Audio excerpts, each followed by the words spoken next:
ಇಲ್ಲಿ ಡ್ಯಾಮೇಜ್ ಆಗಿದ್ರೆ ತಾನೇ ಕಂಟ್ರೋಲ್ ಮಾಡೋದು. ಡ್ಯಾಮೇಜೇ ಆಗಿಲ್ಲ. ಈಗ ಅಮಿತ್ ಶಾ ಅವರಾಗಲಿ ನರೇಂದ್ರ ಮೋದಿ ಅವರಾಗಲಿ ಎಂದಾದರೂ ಅಂಬೇಡ್ಕರ್ ಅವರ ಸೋಲಿಸಿ ಅಂತ ಏನಾನ ಹೇಳಿದಾರ? ಅವ್ರನ್ನ ಸೋಲಿಸಿ ಅಂತ ಹೇಳಿದವ್ರು ಕಾಂಗ್ರೆಸ್ಗೆ ಅವಮಾನ ಆಗಬೇಕು. ಮತ್ತು ಭಾರತ ರತ್ನ ಕೊಟ್ಟವ್ರು ಯಾರು? ಅವರ ಪಂಚಪೀಠಗಳನ್ನು ಅಭಿವೃದ್ಧಿ ಮಾಡಿದ್ದು ಯಾರು? ಅದು BJP ಅವರು. ಅದಕ್ಕೆ ನಮಗೆ ರೈಟ್ಸ್ ಇದೆ, ಅವಮಾನದ ಪ್ರಶ್ನೆ ಎಲ್ಲ ಇದೆ, ಡ್ಯಾಮೇಜ್ ಕಂಟ್ರೋಲ್ ಪ್ರಶ್ನೆನೂ ಇಲ್ಲ. ನಾವು ಅವರ 5 ಪಂಚ ಪುಣ್ಯ ಸ್ಥಳಗಳನ್ನು ಅಭಿವೃದ್ಧಿ ಮಾಡಿದ್ದೀರಿ. ನಮ್ಮ ಬೆಂಬಲಿತ ಸರ್ಕಾರ ಇದ್ದಾಗ ಭಾರತ ರತ್ನ ಕೊಟ್ಟಿದ್ದೀರಿ. ಸ್ವತಃ ಮೋದಿಯವರು ಸಂವಿಧಾನದ ಮೇಲೆ ನಮಸ್ಕಾರ ಮಾಡಿ ಇದೊಂದು ಭಗವದ್ಗೀತೆ ಇದ್ದಂಗೆ ನಮಗೆ ಅಂತ ಹೇಳಿದ್ದಾರೆ. ಇದೆಲ್ಲನೂ ಕೂಡ ನಾವು ಅಂಬೇಡ್ಕರ್ ಸಿದ್ಧಾಂತದ ಪರವಾಗಿರೋರು. ಅವರು ಕಾಂಗ್ರೆಸ್ ಅವರು ಅಂಬೇಡ್ಕರನ್ನು ಸೋಲಿಸಿ ಅಂಬೇಡ್ಕರ್ ಅವ್ರನ್ನ ಕ್ಯಾಬಿನೆಟ್ಟಿಂದ ಯಾಕೆ ಕೈ ಬಿಟ್ಟರು? ಅವತ್ತು ಅವ್ರ ನಾಯಕರಾಗಿದ್ದರೆ ಅಂಬೇಡ್ಕರ್ನ ಯಾಕೆ ಕೈ ಬಿಟ್ರಿ? ಅವ್ರನ್ನ ಮಣ್ಣು ಮಾಡೋಕ್ಕೆ 6 ಅಡಿ 3 ಅಡಿ ಜಾಗ ಕೊಡಲಿಲ್ಲ ದೆಹಲಿಯಲ್ಲಿ. ರಮೇಶ್ ಕುಮಾರ್ ಅವರು ಒಳ್ಳೆ ಭಾಷಣ ಮಾಡಿದ್ದಾರೆ. ಕಾಂಗ್ರೆಸ್ಸಿನ ನಾಯಕರಾದಂಥ ರಮೇಶ್ ಕುಮಾರ್ ಅವರು ಭಾಷಣ, ಅವ್ರ ಹತ್ರ ಇದ್ದಿದ್ದು 2,000 ರೂಪಾಯಿ. ಅವತ್ತು ಅಂಬೇಡ್ಕರ್ ಮನೆಯಲ್ಲಿ ಸಿಕ್ಕಿದ್ದು 2,000 ರೂಪಾಯಿ. ಫ್ಲೈಟಲ್ಲಿ ತೊಗೊಂಬರೋಕ್ಕೂ ಹಣ ಇಲ್ಲ ಅವ್ರ ಹತ್ರ.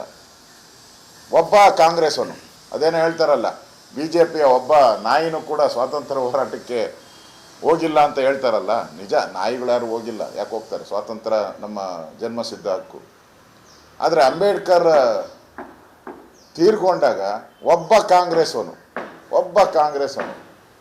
$1 ಆದರೂ ಕೊಟ್ಟಿದ್ದಾರ? ಅವರ ಫ್ಲೈಟಲ್ಲಿ ಬಾಂಬೆಗೆ ತರಬೇಕಾದ್ರೆ $1 ಯಾರಾದರೂ ಕೊಟ್ಟಿದ್ದಾರ? ಅವ್ರನ್ನ ಸಮಾಧಿ ಮಾಡೋ ಅಂಥದ್ದಕ್ಕೆ ಸರ್ಕಾರದ ಒಂದು ಗೌರವನ ಕೊಡಬೇಕಲ್ಲ, ಅದೇನಾನ ಮಾಡಿದ್ದಾರೆ ಕಾಂಗ್ರೆಸ್ ಅವರು? ಏನು ಮಾಡಿಲ್ಲ. ಇವರ ವಂಶಕ್ಕಾದರೆ ಏನು ಭಾರತ ದೇಶನ ಇವ್ರ ವಂಶ ಆಡಳಿತಕ್ಕೆ ಬರ್ಕೊಂಬಿಟ್ಟವ್ರು. ಇವರು ಸಂವಿಧಾನದಲ್ಲೇ ತಿದ್ದುಪಡಿ ಮಾಡ್ಕೊಂಬಿಟ್ಟವ್ರು, ನಮ್ಮ ವಂಶಕ್ಕೆ ಮಾತ್ರ ಭಾರತ ದೇಶ ಸೇರಿದ್ದು ಅಂತೇಳಿ. ಇವರ ರಾಹುಲ್ ಗಾಂಧಿ ಅವ್ರ ತಾತನಿಗೆ ಅಲ್ಲೇ ಜಾಗ ಎಕರೆಗಟ್ಟಲೆ, 5 ಎಕರೆ 6 ಎಕರೆ. ಇಂದಿರಾ ಗಾಂಧಿಗೆ ಒಂದು 5 ಎಕರೆ, ರಾಜೀವ್ ಗಾಂಧಿಗೆ ಒಂದು 5 ಎಕರೆ. ಅಂಬೇಡ್ಕರ್ಗೆ 6 ಅಡಿ 3 ಅಡಿ ಜಾಗ ಇದೆ.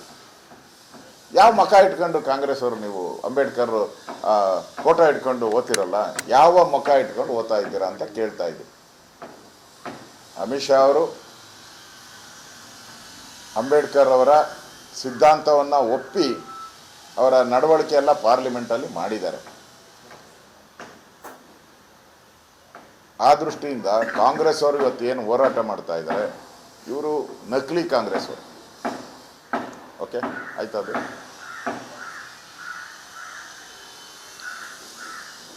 ಕಾಂಗ್ರೆಸ್ ಪಾರ್ಟಿ, ಗಾಂಧೀಜಿಯವರು ಬೆಳಗಾವಿಗೆ ಬಂದು 100 ವರ್ಷ ಆಗಿದೆ. ಕಾಂಗ್ರೆಸ್ ಅಧಿವೇಶನದಲ್ಲಿ ಅಧ್ಯಕ್ಷರಾಗಿ ಅಂಥೇಳಿ ಸಮಾವೇಶಗಳನ್ನು ಮಾಡ್ತಾ ಇದ್ದಾರೆ. ಗಾಂಧೀಜಿ ಬಗ್ಗೆ ನಮ್ಗೆ ಅಪಾರ ಗೌರವ ಇದೆ. ಗಾಂಧೀಜಿ ಈ ದೇಶದ ಸ್ವಾತಂತ್ರ್ಯ ತಂದುಕೊಡೋದ್ರಲ್ಲಿ ಮುಂಚೂಣಿಯಲ್ಲಿದ್ದಂಥವರು. ಅವರನ್ನು ನಾವು ಸ್ಮರಣೆ ಮಾಡ್ತೀರಿ. ಆದರೆ ಇಲ್ಲಿರೋ ಅಂಥದ್ದು ನಕಲಿ ಕಾಂಗ್ರೆಸ್ ಅವರು. ಇವರು ಮಹಾತ್ಮ ಗಾಂಧೀಜಿಯವರು ಹೇಳಿದರು, ಇದು ಸ್ವಾತಂತ್ರ್ಯ ಹೋರಾಟಕ್ಕೆ ಮಾಡಿದಂಥ ಒಂದು ಪಾರ್ಟಿ. ಇದು ಸ್ವಾತಂತ್ರ್ಯ ಸಿಕ್ಕಿದ ಮೇಲೆ ಇದನ್ನು ವಿಸರ್ಜನೆ ಮಾಡಿ ಅಂತೇಳಿ ಮಹಾತ್ಮ ಗಾಂಧೀಜಿಯವರು ಹಲವಾರು ಬಾರಿ ಹೇಳಿದ್ದಾರೆ. ಆದರೆ ಈ ನಕಲಿ ಗಾಂಧಿಗಳು, ಇವ್ರು ಗಾಂಧಿ ಅಂತ ಇವ್ರ ಹೆಸರು ಹೆಂಗೆ ಬಂತು ಅಂತಲೂ ಗೊತ್ತಿಲ್ಲ. ಇವ್ರ ಪೂರ್ವಜರು ಯಾರು? ಇಂದಿರಾ ಗಾಂಧಿ ಪೂರ್ವಜರು ಯಾರು? ರಾಹುಲ್ ಗಾಂಧಿ, ರಾಜೀವ್ ಗಾಂಧಿ ಪೂರ್ವಜರು ಯಾರು? ಅವ್ರ ಹೆಸರೇ ಇಲ್ಲ ಪಕ್ಕದಲ್ಲಿ. ಇವ್ರು ನಕಲಿ ಗಾಂಧಿ ಅಂತ ಇಟ್ಕೊಂಬಿಟ್ರು. ಆ ಹೆಸರಲ್ಲಿ ಇವತ್ತು ಬೆಳಗಾವಿಯಲ್ಲಿ ಏನು ಸಮ್ಮೇಳನ ಮಾಡ್ತಾ ಇದ್ದಾರೆ. Gandhiji very simple. ಅವರ ಜೀವನ ಪೂರ್ತಿ ಅವ್ರ ಮೈ ಮೇಲೆ ಪಂಚೆ, ಒಂದು ಶಾಲು ಇದು ಬಿಟ್ಟರೆ, ಖಾದಿ ಬಿಟ್ಟರೆ ಏನೂ ಇರಲಿಲ್ಲ. ಅವ್ರ ಜೀವನ ಪೂರ್ತಿ ಭಾಳ ಸಿಂಪಲ್ ಆಗಿ ಹೋದಂಥವ್ರು. ಇವರು ಇಲ್ಲಿ ಆಡಂಬರದ ಮಹಾಪೂರನೇ. ಹರಿದು ಬರ್ತಾ ಇದೆ ಆಡಳಿತ. ಗಾಂಧೀಜಿ ಏನು ಸಿದ್ಧಾಂತ ಹೇಳಿದ್ರು? ಗ್ರಾಮ ರಾಜ್ಯ ಅಂತ ಹೇಳಿದ್ರು. ಗ್ರಾಮ ರಾಜ್ಯ ಹೋಗಿ ಇವರು ಆಡಂಬರದ ರಾಜ್ಯವನ್ನು ಮಾಡ್ತಾ ಇದ್ದಾರೆ. ಅದು ಎಲ್ಲ ಯಾರನ್ನು ಕರೆದಿರುವಂಥದ್ದು?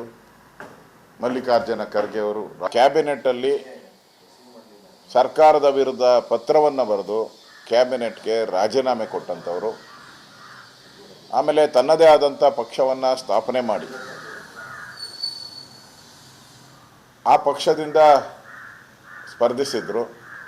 1952 ಮತ್ತು 54ರಲ್ಲಿ ಅವರು ಸ್ಪರ್ಧೆ ಮಾಡಿದಾಗ ಇದೇ ಕಾಂಗ್ರೆಸ್ ಅವರು, ಇದೇ ನೆಹರು ಅವರು ಮಹಾರಾಷ್ಟ್ರದಲ್ಲಿ ಹೋಗಿ ಅವರ ವಿರುದ್ಧ ಚುನಾವಣೆಯನ್ನು ಪ್ರಚಾರವನ್ನು ಮಾಡಿ ಯಾವುದೇ ಕಾರಣಕ್ಕೂ ಅಂಬೇಡ್ಕರ್ ಅವ್ರನ್ನ ಗೆಲ್ಲಕ್ಕೆ ಬಿಡಬೇಡಿ, ಸೋಲಿಸಿ ಅಂಬೇಡ್ಕರ್ ಅವರಂತ ಹೇಳಿದಂಥ ಕಾಂಗ್ರೆಸ್ ನಾಯಕರು ಇವತ್ತು ಯಾವ ಮುಖ ಇಟ್ಕೊಂಡು ಅಂಬೇಡ್ಕರ್ ಅವರು ನಮ್ಮ ನಾಯಕರು, ಅವ್ರಿಗೆ ಅವಮಾನ ಆಗಿದೆ ಅಂತ ಪ್ರತಿಭಟನೆ ಮಾಡ್ತಾರೆ? ಇದು ಕಾಂಗ್ರೆಸ್ಸಿನ ನಿಜ ಬಣ್ಣ, ಗೋಮುಖ ವ್ಯಾಘ್ರದ ಬಣ್ಣವನ್ನು ತೋರಿಸ್ತೈತೆ. ಅಂಬೇಡ್ಕರ್ ಅವರಿಗೆ ಎಂದೂ ಕೂಡ ಅವರು ಲೀಡರ್ ಅಂತ ಒಪ್ಕೊಂಡ್ಲೇ ಇಲ್ಲ. ಅವ್ರಿಗೆ ಭಾರತ ರತ್ನ ಆಗಲಿ ಪದ್ಮಶ್ರೀ ಏನು ಕೊಡಲೇ ಇಲ್ಲ. ಅವರು ಸ್ವತಃ ನೆಹರು ಅವ್ರಿಗೆ ಕೊಟ್ಕೊಂಬಿಟ್ರು. ನೋಡಿ, ಅವ್ರ ಕುಟುಂಬಕ್ಕೆ ನೆಹರು, ಇಂದಿರಾ ಗಾಂಧಿ, ರಾಜೀವ್ ಗಾಂಧಿ ಎಲ್ಲ ಭಾರತ ರತ್ನ ಕೊಟ್ಕೊಂಬಿಟ್ರು, ಅವರೇ ಕೊಟ್ಕೊಂಬಿಟ್ರು. ಇನ್ನು ರಾಹುಲ್ ಗಾಂಧಿಗೆ ಒಂದು ಪೆಂಡಿಂಗ್ ಇದೆ ಅಷ್ಟೇ, ಭಾರತ ರತ್ನ ಕೊಡೋದು ರಾಹುಲ್ ಗಾಂಧಿಗೊಂದು ಪೆಂಡಿಂಗ್ ಇದೆ. ಅದು ಕೊಟ್ಟರೆ 4 ತಲೆಮಾರು ಆಗೋಗ್ತಿದೆ. ಅಂದರೆ ಭಾರತ ರತ್ನ ಮೆಂಟ್ ಫಾರ್ ಇವ್ರ ಕುಟುಂಬ, ಗಾಂಧಿ ಇಂದಿರಾ ಗಾಂಧಿ ಕುಟುಂಬಕ್ಕೆ ಅದು ಮೆಂಟ್ ಫಾರ್, ಅದಕ್ಕೆ ರಿಸರ್ವ್ ಅನ್ನೋ ರೀತಿ ಇವರ ನಡವಳಿಕೆ ನಡೆದಿದೆ. ಅದರಿಂದ ಇವತ್ತು ಅಂಬೇಡ್ಕರ್ ಅವರ ವಿಚಾರವಾಗಿ ನರೇಂದ್ರ ಮೋದಿಯವರು ತೆಗೆದುಕೊಂಡ ನಿಲುವಿಂದ ಇವತ್ತು ಅಂಬೇಡ್ಕರ್ ಅವರ ಸಂವಿಧಾನಕ್ಕೆ ಗೌರವ ಕೊಡೋ ರೀತಿ ಆಡಳಿತವನ್ನು ಮಾಡ್ತಾ ಇದ್ದಾರೆ. ಮತ್ತು ಅವರೆಲ್ಲ ಪುಣ್ಯ ಸ್ಥಳಗಳನ್ನು ಅಭಿವೃದ್ಧಿ ಮಾಡಿದ್ದಾರೆ. ದೇಶಕ್ಕೆ ಮಾದರಿ ಆಗೋ ರೀತಿ ಅಂಬೇಡ್ಕರ್ ಅವರ ವಿಚಾರಗಳನ್ನು ತಂದಿದ್ದಾರೆ. ಇವತ್ತು ಏನು ಕಾಂಗ್ರೆಸ್ ಅವರು ಅಂಬೇಡ್ಕರ್ ಅವರ ಫೋಟೋ ಇಟ್ಕೊಂಡ್ಬಂದರು, ಅವತ್ತು ಮೊದಲು ಕಾಂಗ್ರೆಸ್, ನೆಹರು ಕಾಲದ ಕಾಂಗ್ರೆಸ್ ಅವತ್ತ್ಯಾಕೆ ಅಂಬೇಡ್ಕರ್ ಫೋಟೋವನ್ನು ಇಡಲಿಲ್ಲ? ಇವತ್ತವರೆಗೂ ಅವ್ರು ರಾಜೀನಾಮೆ ಯಾಕೆ ಕೊಟ್ಟರು ಅಂತ ಆ ಪತ್ರವನ್ನೇ ಬಿಡುಗಡೆ ಆಗಿಲ್ಲ ಇದುವರೆಗೂ.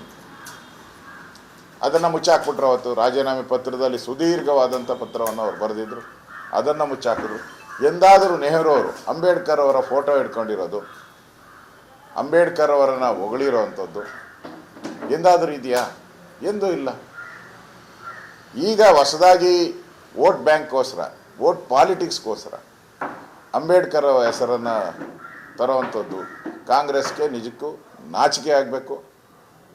ಈ ಥರ ಅಂಬೇಡ್ಕರ್ ಹೆಸರನ್ನು ದುರುಪಯೋಗ ಮಾಡಿಕೊಂಡು ವೋಟ್ ಪಾಲಿಟಿಕ್ಸ್ ಮಾಡ್ತಾ ಇರೋ ಕಾಂಗ್ರೆಸ್ ಜನಕ್ಕೆ ಜನ ಸರಿಯಾದಂಥ ಪಾಠವನ್ನು ಸರಿಯಾದ ಸಮಯದಲ್ಲಿ ಕಳಿಸ್ತಾರೆ ಅನ್ನೋ ಮಾತನ್ನು ಈ ಸಂದರ್ಭದಲ್ಲಿ ಹೇಳ್ತಾ ಇದ್ದೀನಿ.